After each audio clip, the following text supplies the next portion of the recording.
Thank you so much. Good afternoon. As it says up there, my name is Kristen Newman and I'm the Manager of Strategic Policy at the Department of Communities, and I head up our Women's Interests and Carers team. Thank you so much for returning after that beautiful buffet lunch and, more importantly, taking the time out of your busy lives to be here today. It's my great pleasure to be here to present on the Department of Communities' journey over the past year as a carer-friendly employer. I was lucky enough to be here this morning to see the beautiful acknowledgement by Sharon Wood-Kenny. I think we all had a wonderful time during that. I particularly loved her comment about the need to sit, be still, take a breath as a way to centre ourselves and acknowledge country. And I just wanted to briefly acknowledge that we're meeting on Wajak Noongar Wujja today.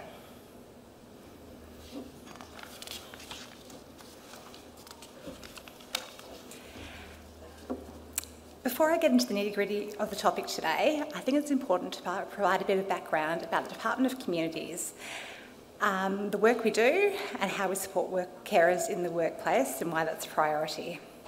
The Department of Communities is a multifunctional human services agency. Our staff are privileged to provide essential child protection, housing, homelessness, family and domestic violence, early childhood education and disability services throughout Western Australia. Our staff are privileged to, these services are delivered in partnership with government, non-government partners and other agencies. We also provide specialised policy advice to government across a range of priorities, including volunteering, youth, seniors ageing, disabilities, carers, women's interests and regarding the LGBTIQA+ community. We employ over 6,500 staff over more than 160 locations across Western Australia and are the fourth largest state government employer.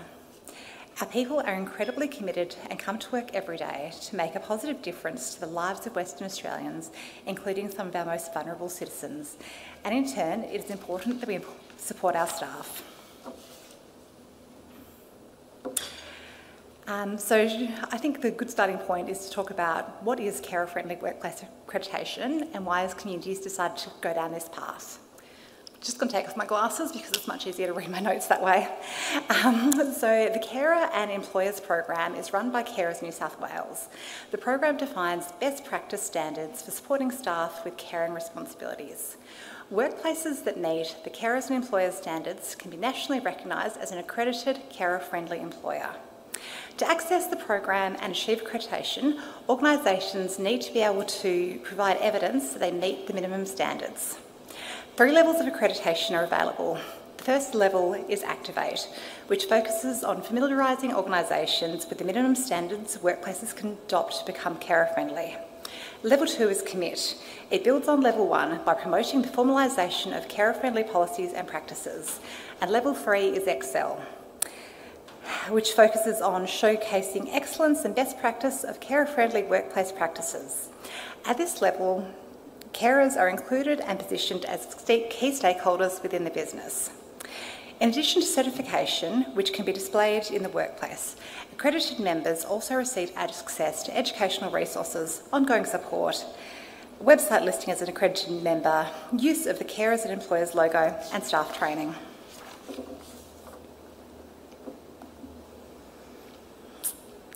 There's a very clear business case in favour of supporting carers in the workplace. An estimated 1 in 9 people are carers at some point in every Australian's life. We will either know, be or need a carer. But as I think we've heard today, it wouldn't surprise me if this number is in fact much higher. Carers, including my colleagues who are carers, make an invaluable social and economic contribution to WA.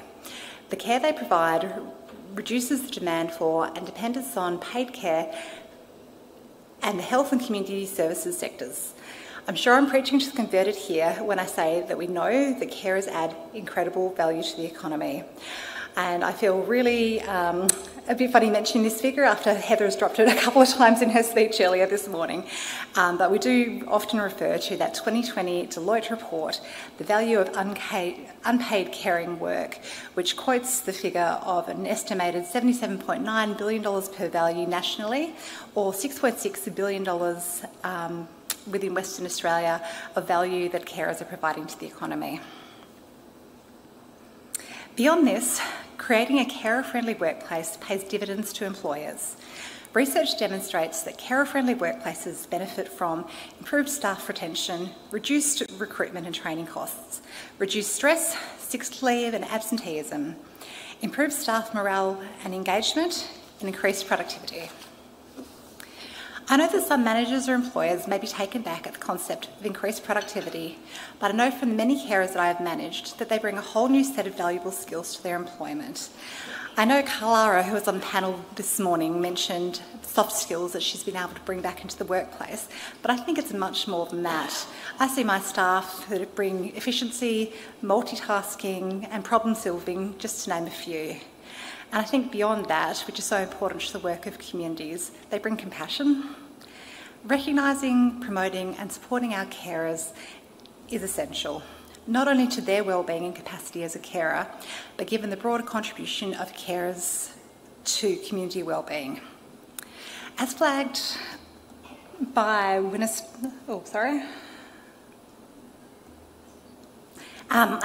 Minister Winton this morning, in September 23, Communities very proudly became the first state government agency in WA to be accredited as a carer-friendly employer through the Carers and Employees program.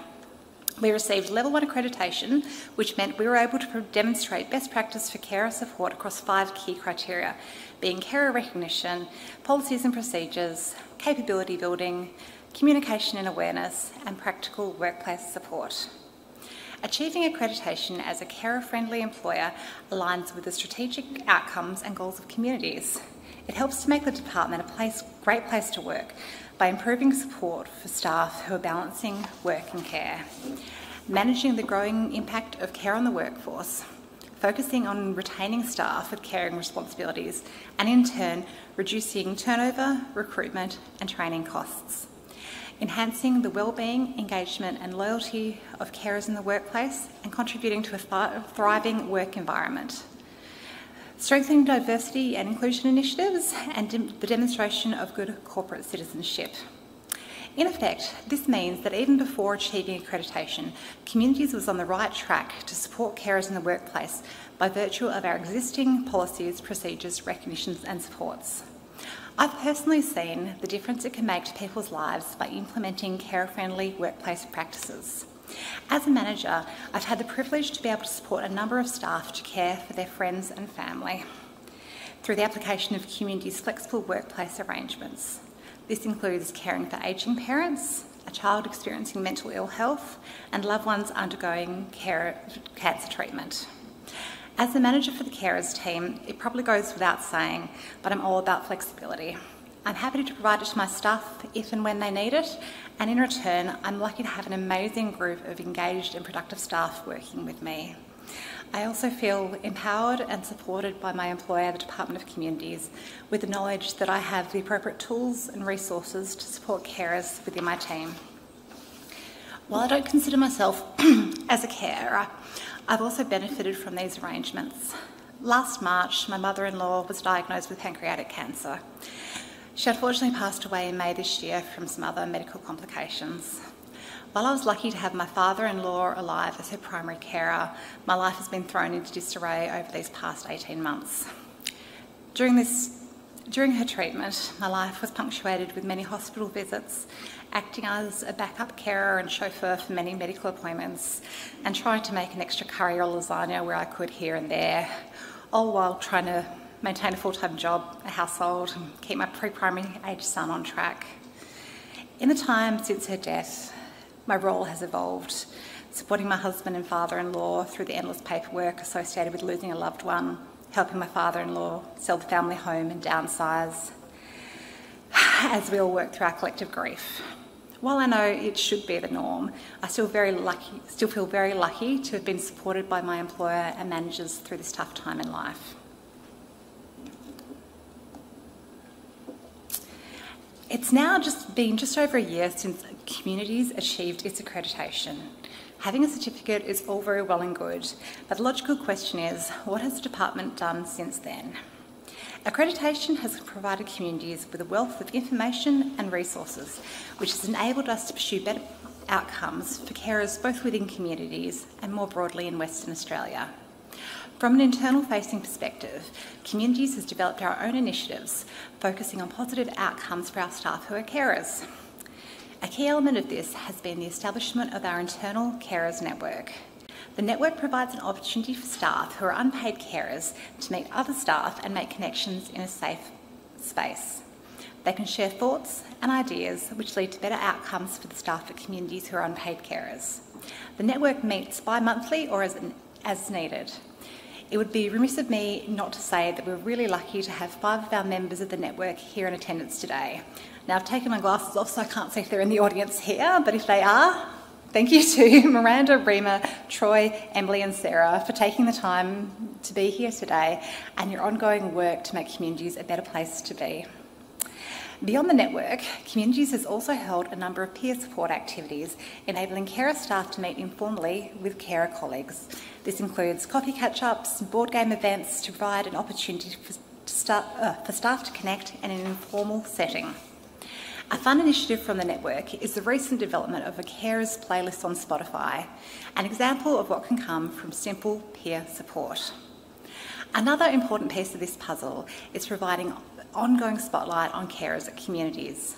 For example, our Director General does a regular live broadcast to the whole of the agency. This provides an opportunity for the DG to update on important events and news. Last week, the broadcast was a spotlight on Carers Week and included Ros Thomas, the Deputy Chair of the Carers Advisory Council, and Miranda Wood, a member of our internal network, as our guest speakers. Mike, Ros and Miranda responded to questions without notice via a messaging function, which is part of the broadcast and not dissimilar to what we're doing today for our Q&A. We know that carers have a role which can be and often is 24/7, so Communities ensures that promotion is not just limited to Carers Week. On the slide here, you'll see there's a couple of examples of stories which are featured on the Common, which is Communities' intranet. This is part of a regular series which highlights the stories of our carers, their managers, and shares their experiences working at Communities. These stories highlight the human side of the caring experience, keep carers front and centre, and receive significant engagement and interest from staff across Communities. Another initiative which has gained a lot of traction, engagement and participation in the last year is the internal carers community on our intranet. The carers community provides an opportunity for staff to share knowledge, information and discuss all things carer related. It also hosts a dedicated set of resources including fact sheets, statistics, research and information from the Carers and Employers program. The Carers team also undertakes regular cross-divisional engagement to share and obtain information and ideas from subject matter experts. For example, we've engaged with our People and Culture Division to explore leave and flexible working options, voluntary recording of staff's caring status, and how to incorporate caring discussions as part of our ongoing performance and professional development cycles.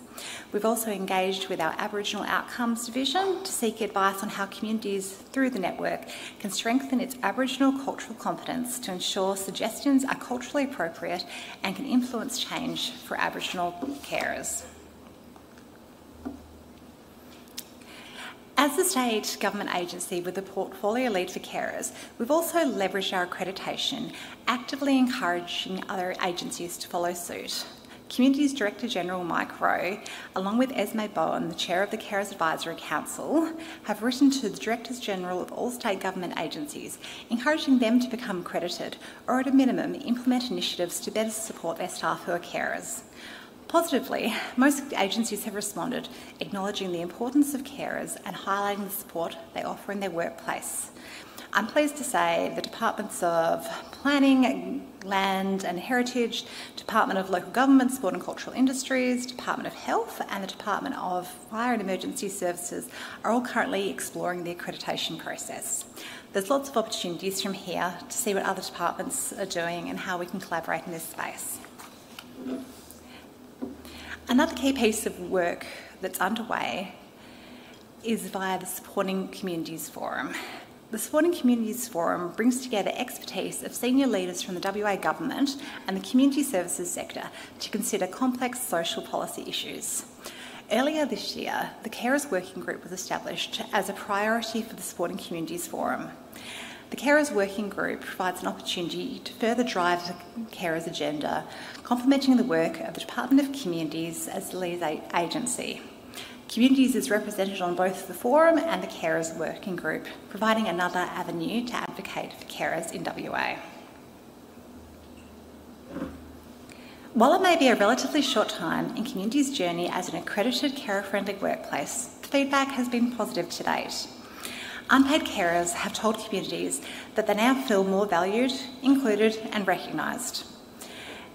They have seen how it's raised awareness with other colleagues and in turn has fostered a more positive and inclusive team culture. The resources available to communities through the program have also provided guidance to unpaid carers to have discussions with their managers about their needs. Feedback is that the resources have made them feel more confident. It's assured them that they have the right to ask what they thought may have previously been difficult questions. This includes discussions about flexible ways of working and how best to manage their carer responsibilities alongside work. Input from managers has also reiterated this feedback from the other side, noting that they feel confident in facilitating these discussions and have more knowledge on what services and supports are available. Since our accreditation, many staff who are not unpaid carers have also sought information on unpaid caring roles. They want to know more about carers, how it affects their work-life balance, and what they can do to support their colleagues. It's also highlighted to some staff that they are in fact unpaid carers, having never previously made that connection. Staff new to communities have expressed their appreciation of our accreditation as a carer-friendly employer being stated within our job description forms. This is not only supportive of our recognition of carers, but it's impacting the decision to apply for jobs with us. As the slide says, it's all connected. Taking the first step of promoting, recognising and supporting carers contributes to a positive experience for employees. The positive employee experience makes communities a great place to work, including placing it as an employer of choice. This in turn positively impacts the community in the delivery of outcomes centred around strong families, care for children, inclusive communities, a place to call home and resilient people and communities in alignment with our strategic directions. Incorporating recognition and support for employees with caring responsibilities doesn't need to be expensive or represent a major change to how an organisation operates. While accreditation has provided a great impetus for us to enhance our status, there are small steps that all organisations can take. Increasing the visibility of carers, educating managers and considering your policies and procedures are simple steps that can be considered. I hope that some of the information in the presentation today has demonstrated this and given those of you who are attending from agencies or organisations, whether government or non-government, some ideas on how you can implement, some ideas that you can implement in your own workplaces to support your colleagues and staff who are carers. Before I finish, I just want to share a short video with you. Hopefully this will work. This is Troy, an education officer, sharing his experience as a carer at communities. One of the good things about the working for Department of Communities is there is a little bit of flexibility in how we work, and the opportunities that I've been able to achieve in Department of Communities hasn't been affected with being a carer. In fact, it's probably opened doors. So when working at Department of Communities, it's crucial to have a team leader or a manager that's supportive. So when I need to take Zahara to the hospital, it's just something I have to do. Having someone that's really supportive makes a huge difference.